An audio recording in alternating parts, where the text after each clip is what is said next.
La semaine dernière, on a parlé de bien vieillir. Je vous ai donné des compléments alimentaires très efficaces pour bien vieillir. Dans cette vidéo, cette semaine, je voulais qu'on poursuive sur ce thème de la longévité, de vivre longtemps, avec notamment le truc que je vais vous partager qui fait l'unanimité finalement chez les personnes qui vivent le plus longtemps, chez les centenaires. Ce que je vais vous partager, je l'ai notamment tiré d'une excellente série sur Netflix ainsi que d'autres documentaires qui ont vu le jour avant celui-ci. Ce documentaire sur Netflix, je sais plus vraiment le nom exact, mais il parle des Blue Zones, donc des zones bleues. Et ces zones bleues, ce sont des zones où on retrouve des populations de gens qui vivent le plus longtemps sur Terre. Ils ont de ces Blue Zones extraits des grandes thématiques, des grandes zones de vie qui permettent justement de vivre plus longtemps, des éléments de vie. Dans cette vidéo, je vais vous donner le trait commun de ces différentes populations qui pour autant n'ont pas toutes les mêmes caractéristiques en commun.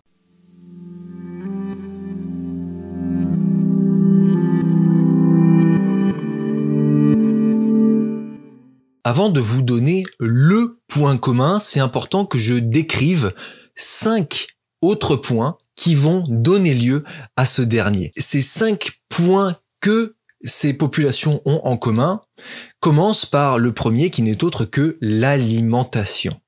Même si toutes ces populations qui vivent le plus longtemps sur Terre, elles n'ont pas la même alimentation, elles ont un point commun, c'est que leur alimentation, elle est essentiellement brute, variée, de qualité. C'est ce que je vous dis dans toutes mes vidéos sur l'alimentation. Si on devait ramener l'alimentation à une seule et même, ou en tout cas 3 variables principales, ce serait ça. Ce serait une alimentation qui est brute, donc basée sur des produits dans leur forme naturelle qu'on transforme nous-mêmes. Variée, donc on va avoir une variété de couleurs, de natures d'aliments différentes, de modes de préparation. Et enfin de qualité, donc des produits qui viennent, qui sont le plus possible locaux, de saison et bien sûr biologiques. Et donc sur cette base, ça crée des centenaires. Il y a aussi un autre petit point, c'est que la présence de produits animaux et notamment de chair animale, elle est plus faible. Il y a une proportion plus faible de consommation de chair animale et finalement un petit peu comme on le faisait par le passé.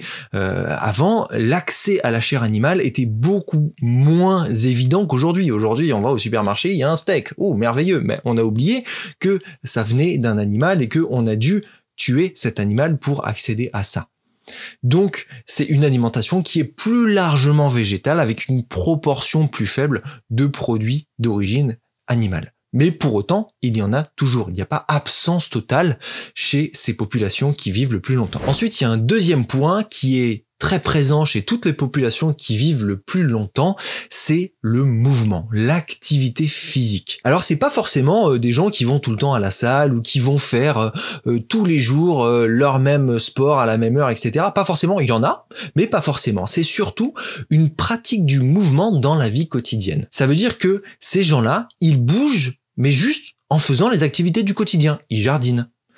Ils vont, pour d'ailleurs les gens qui sont à Okinawa, une petite île du Japon, c'est des gens qui vivent, c'était une remarque que j'ai beaucoup appréciée, qui vivent plutôt au sol, c'est-à-dire que les Japonais ont des tables qui sont au sol, ils s'assoivent le plus souvent par terre, et donc que font les personnes âgées? Elles font la même chose, elles s'assoient le plus souvent par terre et vont se relever finalement à chaque fois toute la journée. Donc c'est comme si elles faisaient des squats toute la journée. Elles passent de la position assise au sol à debout, et ça entretient les muscles. C'est des gens qui vont marcher au quotidien parce qu'ils vont aller ramasser leurs propres légumes, etc. C'est des gens qui vont bouger dans leur activité quotidienne. Et bien sûr, ça les empêche pas d'avoir une pratique sportive aussi dans certaines zones, certaines Blue Zones. Il y a des gens qui pratiquent tous les jours 3 heures d'activité de raquette. De raquette, j'entends avec une raquette, comme le tennis, le badminton, ce genre de choses. C'est une pratique du mouvement intégré à l'activité quotidienne et qui permet bien évidemment de réduire le risque de maladie de manière générale, puisque garder un corps en mouvement, c'est garder son autonomie aussi musculaire et vivre longtemps en bonne santé, sans avoir besoin de béquilles, de chaises roulantes, d'avoir une personne qui nous accompagne partout, etc. Parce que justement, on a la capacité musculaire et physique de se déplacer. Ensuite, le troisième point qu'on retrouve chez toutes les populations dans ces Blue Zones, c'est le lien social. C'est extrêmement important de conserver un lien social et aujourd'hui c'est une grosse problématique parce que de plus en plus de personnes âgées se trouvent seules. Et la solitude, c'est une énorme problématique qui réduit la durée de vie. Pourquoi? Parce que quand on est seul, en fait, on perd l'envie des choses. Et quand on perd l'envie, on se désagrège petit à petit parce qu'on n'a plus de motivation. Or, quand il y a un lien social, une communication, une entraide, automatiquement, on est plus heureux parce qu'on a envie de retrouver les autres, on a envie d'échanger, on a envie de créer une dynamique. Et là, dans dynamique, on entend aussi dynamisme, on entend mouvement, on entend énergie. Et donc, c'est quelque chose qui nous allume, qui nous anime. D'où l'importance du lien social. Le lien social, il faut le maintenir tant que possible. Et si vous êtes une personne âgée aujourd'hui qui vit seule, essayez tant que possible, dans la mesure de votre possibilité, d'aller vous déplacer, d'aller rencontrer des gens, d'aller connecter à travers des groupes de marche, des associations, peu importe, essayez de connecter le plus possible parce que c'est un critère de longévité vital. Ensuite, le quatrième point qu'on retrouve chez toutes les populations dans les Blue Zones, c'est ce que les Japonais appellent l'ikigai. Entre guillemets, c'est une raison de se lever le matin, une motivation. Du moment qu'on perd cette motivation à se lever le matin, qu'on ne trouve plus de sens à sa vie, plus de but de se lever, pourquoi est-ce qu'on le ferait? Donc automatiquement, notre corps est une machine magnifique d'adaptation. On n'a pas envie de se lever, on se lève pas, le corps apprend, il veut pas se lever, on se désagrège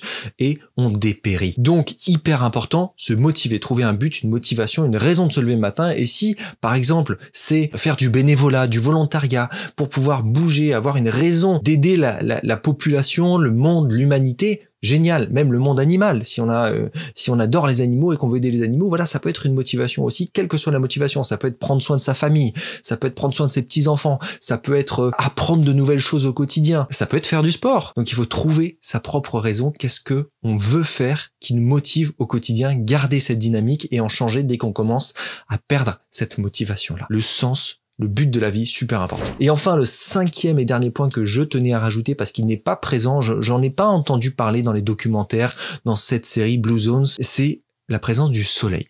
J'ai fait une petite recherche, j'ai pris les fameuses Blue Zones qui présentaient dans cette série Netflix et je me suis dit, mais quelle est la température moyenne dans ces zones-là et finalement le niveau d'ensoleillement, parce que la température moyenne est directement corrélée à l'ensoleillement. J'ai fait une petite moyenne, je suis allé sur les sites, j'ai regardé les températures moyennes dans ces différentes villes, dans ces différentes zones, et je me suis rendu compte que la température moyenne, toute zone confondue, oscillait entre 15,3 degrés Celsius et 25 degrés Celsius en moyenne à l'année. Quand vous faites la moyenne de ces deux écarts, ça fait 20 degrés.